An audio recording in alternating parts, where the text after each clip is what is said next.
La phase de création, on l'a dépassée aujourd'hui. Quand le président de la République a lancé le pôle, exactement c'était le 24 mai 2014, les premiers actes sur le pôle ont été signés en janvier 2015. Nous sommes aujourd'hui au mois de janvier, donc en janvier 2019. Voilà le résultat.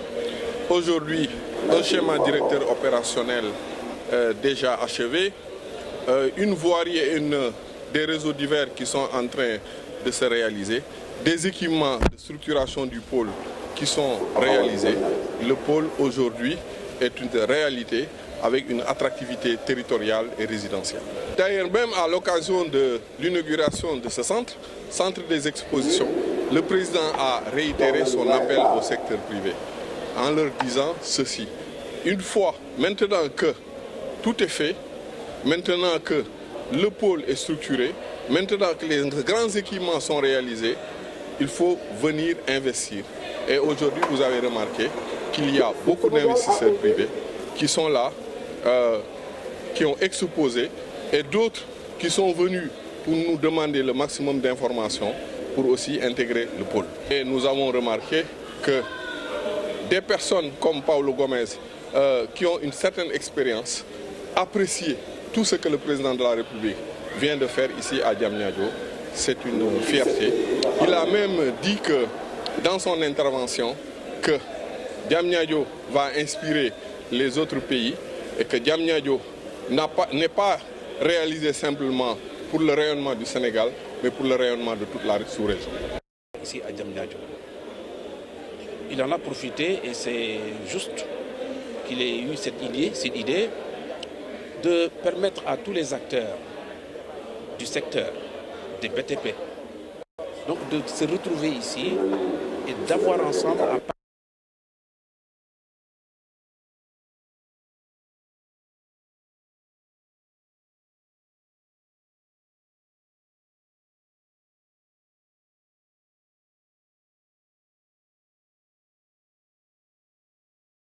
activités doivent être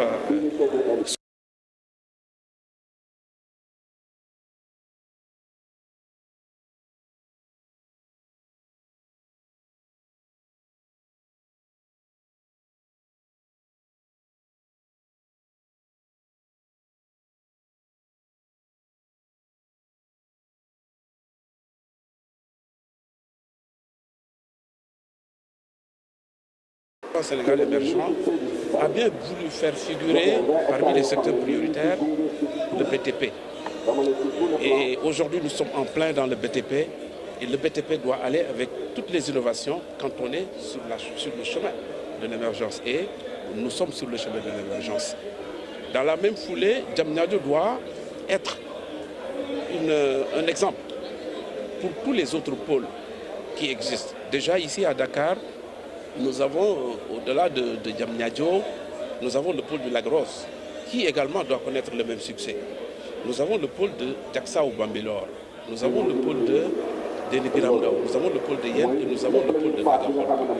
Je ne parle pas encore des autres pôles de 300 hectares chacun au niveau des régions, pour permettre le rattachement aux espaces qui aujourd'hui abritent, en tout cas des villes, qui aujourd'hui accueillent du monde, des agglomérations et qui doivent souffler, donc qui doivent des espaces de rattachement pour permettre à ces villes de souffler.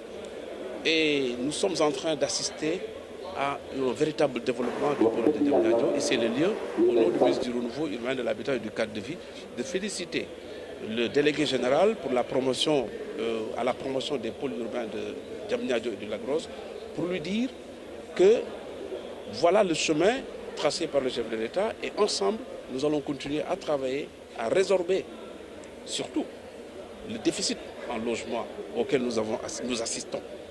Nous avons assisté depuis 2012, je le rappelle, à un déficit en logement, en habitant de 300 000.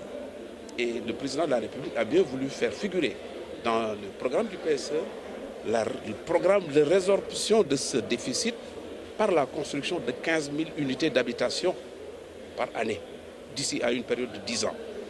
Nous avons donc commencé depuis 2012. Depuis 2012, nous avions trouvé un niveau de construction de logements variant entre 4 000 et 5 000. Aujourd'hui, nous n'avons pas moyen de construire des logements. Pour dire que tout le monde est là, nous avons un secteur en effervescence positive et donc nous sommes parfaitement dans le sillage défini par le chef de l'État, dans le cadre du PSE, et ensemble, nous pensons pouvoir ainsi atteindre l'émergence qui se pointe à l'horizon. Et nous sommes là pour ça.